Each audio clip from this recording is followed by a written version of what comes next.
magandang balita. Magandang araw sa inyo mga ka-Gonzilyo.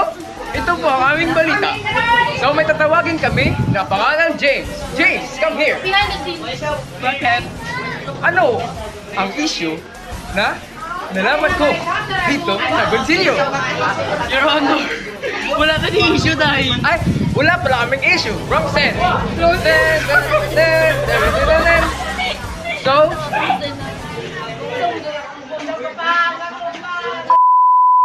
at ngayon ay nagbabalik ang Gonzilyo News.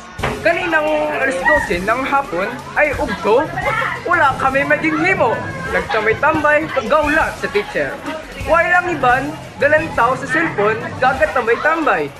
So, kamangkupunta ang sa classmate na kung ano ang ilang ginhimo. James? Pasok! Ang ginhimo namon the rest sa classroom is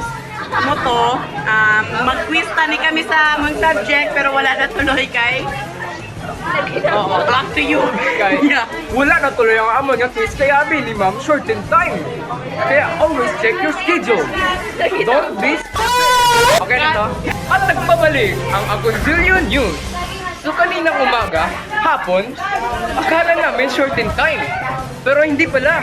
Doon ang sabi ni ma'am, walang vlog! Yeah!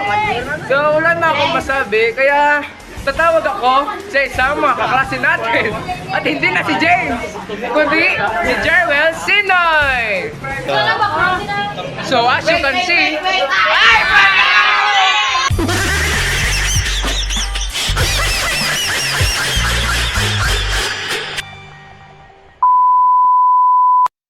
So, Aaron, ano ang rason nga ako ang matangkorte?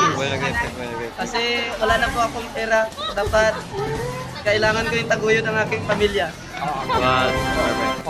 Kumusta mga magulang mo? Okay lang. Hindi ba sila siguro? Kasi tambay. So, sir, maaari ko bang magtanong? Ano po ba yung issue na nabuo dito sa section nyo?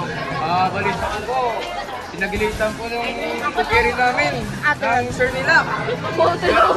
Sabi nila, pinagalitan sila dahil makulit daw po. Tapos may nagtawanan habang seryoso ang teacher. Isa pa, about yung sa issue ng classmate mo. Ano yung nagba-viral? Habang nasa CR yung kaklase namin, nahuli po sila. Nahubot-hubad. Pero joke lang. It's a prank.